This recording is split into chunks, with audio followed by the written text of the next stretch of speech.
Exercise 15.1 second question. Which of the following experiments have equally likely outcomes? Explain. Equally likely outcomes ഉണ്ടാകാൻ chance ഉള്ളത് ഏതൊക്കെയാണ് explain ചെയ്യുക. അപ്പൊ അത് എന്താണെന്ന് നമുക്ക് ക്വസ്റ്റ്യൻ വർക്ക് ചെയ്ത് തന്നെ ഡിസ്കസ് ചെയ്യാം. A driver attempts to start a car. The car starts or does not start. ഒരു ഡ്രൈവർ ഒരു കാർ സ്റ്റാർട്ട് ചെയ്യാൻ ട്രൈ ചെയ്യുന്നു. ആ കാർ സ്റ്റാർട്ട് ആകുമോ ഇല്ലയോ, അതാണ് ക്വസ്റ്റ്യൻ. അവിടെ ഒന്നുകിൽ സ്റ്റാർട്ട് ആകാം അല്ലെങ്കിൽ സ്റ്റാർട്ട് ആകാതിരിക്കാം. പക്ഷെ അത് രണ്ടിൽ ഏതെങ്കിലും ഒന്ന് ഷുവറായിട്ട് നടക്കും എന്ന് നമുക്ക് ക്ലിയർ ആയിട്ട് പറയാൻ കഴിയില്ല.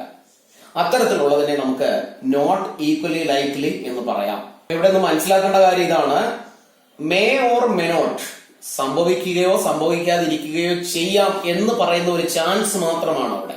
അത്തരത്തിലുള്ളത് ഈക്വലി ലൈക്ലി ആയി നമുക്ക് കൺസിഡർ ചെയ്യാൻ കഴിയില്ല. നമ്മളൊരു കോയിൻ ടോസ് ചെയ്യുന്നു, ആ കോയിൻ ടോസ് ചെയ്താൽ അത് താഴെ വീഴുന്നു എങ്കിൽ അതിന്റെ ഒരു സൈഡ് ഹെഡ് ആയിരിക്കും, അതർവൈസ് ഇറ്റ് മേ ടെയിൽ. അപ്പോ അതിനെ നമുക്ക് ഈക്വലി ലൈക്ലി എന്ന് പറയാം. പക്ഷെ ഇവിടുത്തെ ഒരു കണ്ടീഷനിൽ ഇത് ഈക്വലി ലൈക്ലി അല്ല. നമുക്ക് അതിന്റെ റീസണിങ്ങിന് എഴുതി വെക്കാം. It may or may not start. So the outcome is not equally likely. Second question, a player attempts to shoot a basketball. She or he shoots or misses the shot. അവിടെയും may or may not എന്ന് മാത്രമേ നമുക്ക് പറയാൻ കഴിയൂ. Shoot ചെയ്യാൻ attempt ചെയ്യുന്നു എന്നേ പറയുന്നുള്ളൂ. അറ്റംപ്റ്റ് ചെയ്തോന്ന് പോലും നമുക്കറിയില്ല. അതുകൊണ്ട് റീസൺ ഇത് തന്നെ എഴുതി വെക്കാം. The player may or may not shoot. Therefore, the outcome is not equally likely. Third question. A trial is made to answer a true false question. ഒരു true false question ട്രയൽ ചെയ്തു. A trial is made, അത് clear ആയിട്ട് പറയുന്നുണ്ട്. അങ്ങനെയാണെങ്കിൽ the answer is right or wrong. Attend ചെയ്ത question റൈറ്റോ റോങ്ങോ ആകാനുള്ള chance ആ ഒരു എക്സ്പെരിമെന്റ് ഈക്വലി ലൈക്ലി ആണോ? ഷുവറായിട്ടും അത് ഈക്വലി ലൈക്ലി ആയിരിക്കും. ബിക്കോസ് ക്വസ്റ്റ്യനിൽ ക്ലിയർ ആയിട്ട് പറയുന്നുണ്ട് മെയ്ഡ് ടു ആൻസർ. ഒരു ട്രയൽ ചെയ്തു, ആൻസർ ചെയ്തു കഴിഞ്ഞു. അങ്ങനെയാണെങ്കിൽ ഒന്നുകിൽ അത് റൈറ്റ് ആയിരിക്കാം, അതർവൈസ് ഇറ്റ് മേ റോങ്. അപ്പോ അതിന്റെ ആൻസർ നമുക്ക് ഇങ്ങനെ എഴുതി വെക്കാം. It is known that the answer is made and it will be right or wrong. True or false. Therefore, the outcome is equally likely to occur. Fourth question. A baby is born. ഒരു കുട്ടി ജനിച്ചു. Clear ആയിട്ട് പറയുകയാണ്, ഒരു കുട്ടി ജനിച്ചു. അങ്ങനെയാണെങ്കിൽ അത് ഒന്നുകിൽ ബോയ് ആകാം അല്ലെങ്കിൽ ഗേൾ ആകാം. അവിടെ ഈക്വലി ലൈക്ലി ചാൻസ് ആണുള്ളത്. അപ്പോ അഡ്വാൻസ് ആയിട്ട് പറയുന്നു, in advance it is known that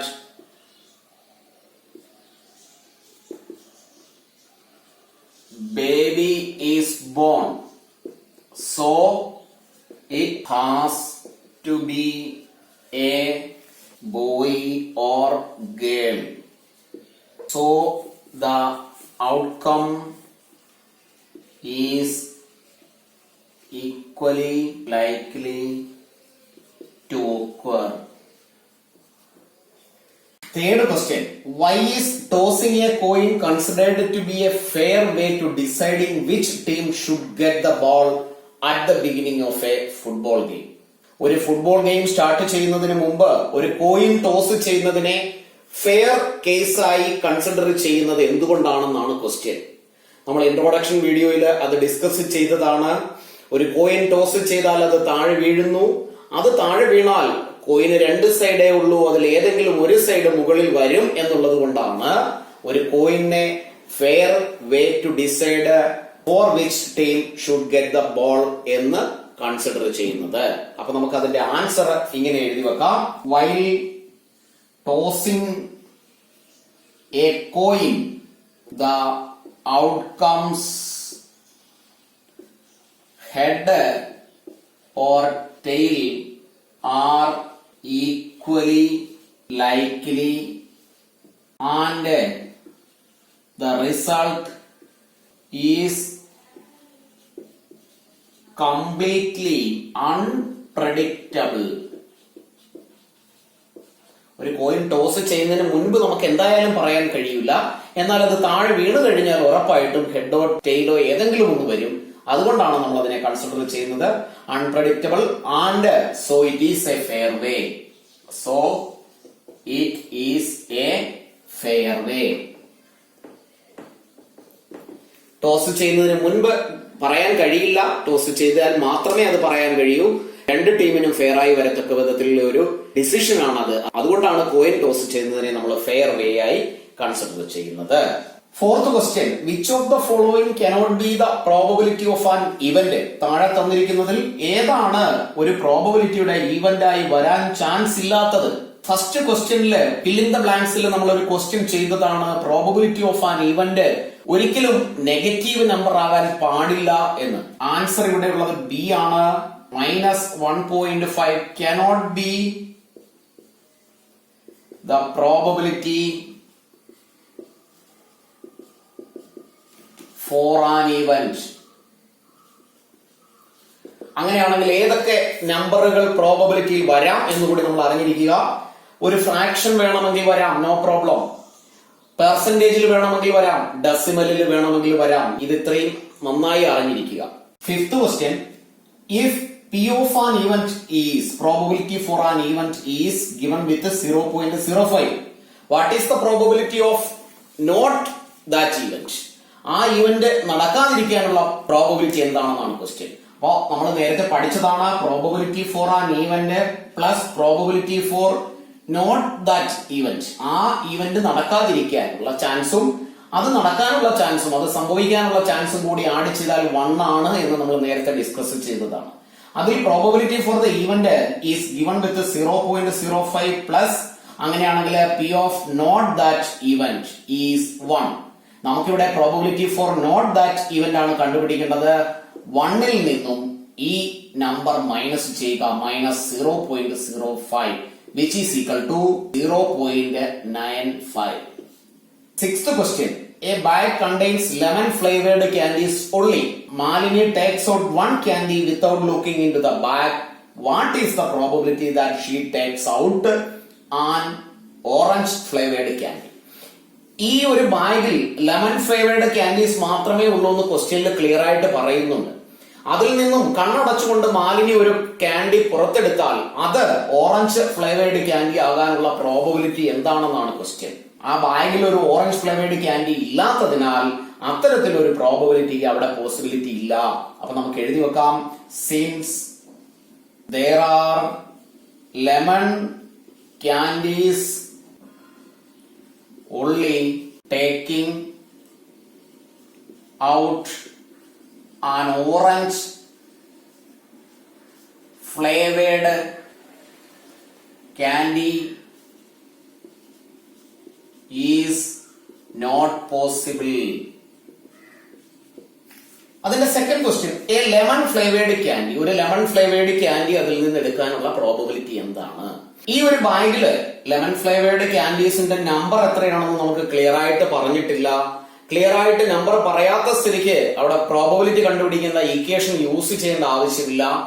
Malini അതിൽ നിന്ന് ഒരു ക്യാൻഡി എടുക്കുന്നു, അങ്ങനെയാണെങ്കിൽ ആ ഒരു ക്യാൻഡി കിട്ടാനുള്ള പ്രോബബിലിറ്റി എന്ന് പറയുന്നതിനെ നമുക്ക് 1 ആയി കൺസിഡർ ചെയ്യാം. അപ്പൊ അതിന്റെ ആൻസർ എഴുതി വെക്കാം, ലെമൺ ഫ്ലേവേർഡ് ക്യാൻഡി കിട്ടാനുള്ള probability is equal to 1. Seventh question, it is given that in a group of 3 students, probability of 2 students not having the same birthday is 0.992. What is the probability that the 2 students have the same birthday? Same birthday ആകാതിരിക്കാനുള്ള probability ആണ് 0.992. അങ്ങനെയാണെങ്കിൽ same birthday ആകാനുള്ള probability എത്രയാണെന്നാണ് ഇവിടെയുള്ള question. നേരത്തെ നമ്മൾ discuss ചെയ്തതാണ് probability for an event plus probability for not that event അത് 1 ആണ്. അപ്പൊ അത് തന്നെ നമുക്ക് ഇവിടെ കൺസിഡർ ചെയ്യാം. എഴുതി വെക്കാം probability for not having the same birthday. ഇതിനെ നമുക്ക് probability for not having same birthday എന്ന് എഴുതാം, വിച്ച് ഈസ് 0.992. നമുക്ക് ഹാവിംഗ് സെയിം ബർത്ത്ഡേ ആണ് വേണ്ടത്. അപ്പൊ നമുക്ക് അതിനെ എഴുതി വെക്കാം probability for having same birthday. അതിനെ നമുക്ക് പ്രോബബിലിറ്റി ഹാവിംഗ് സെയിം ബർത്ത്ഡേ എന്ന് എഴുതാം. ഇത് രണ്ടും കൂടി ആഡ് ചെയ്താൽ 1 കിട്ടും. അതായത് probability for same birthday plus probability for not having same birthday, ഇത് രണ്ടും കൂടി ആഡ് ചെയ്താൽ 1 ആണ് കിട്ടുന്നത്. അതിൽ നോട്ട് ഹാവിംഗ് സെയിം ബർത്ത്ഡേ നമുക്ക് തന്നിട്ടുണ്ട്. P of same birthday plus probability for not having same birthday എന്ന് പറയുന്നത് 0.992 വിച്ച് ഈസ് 1. അങ്ങനെയാണെങ്കിൽ probability for same birthday is 1. ഇത് റൈറ്റ് സൈഡിൽ എത്തിയാൽ -0.992 എന്നാകും. Answer is 0.008. അപ്പൊ ഫൈനൽ സ്റ്റെപ്പ് നമുക്ക് എഴുതി വെക്കാം. Therefore, probability that 2 students have the same birthday is 0.008. ക്ലാസ്സുകൾ ഇഷ്ടപ്പെട്ടുവെങ്കിൽ ലൈക്കും ഷെയറും കമന്റും ചെയ്യുക. റിവിഷൻ ക്ലാസ്സുകൾ സ്റ്റാർട്ട് ചെയ്യുന്നതിനാൽ സബ്സ്ക്രൈബ് ചെയ്യാത്തവർ ഇന്ന് തന്നെ സബ്സ്ക്രൈബ് ചെയ്യുക. ബെൽ ബട്ടൺ കൂടി ക്ലിക്ക് ചെയ്യുക നോട്ടിഫിക്കേഷൻ ലഭിക്കുന്നതിലേക്ക്. ഹാർഡ് വർക്ക് ചെയ്തു തുടങ്ങേണ്ട സമയമായി. എല്ലാവരും നന്നായി പഠിച്ചു തുടങ്ങുക. ഒരു ക്ലാസ് പോലും മിസ് ചെയ്യാതെ ഇരിക്കുക.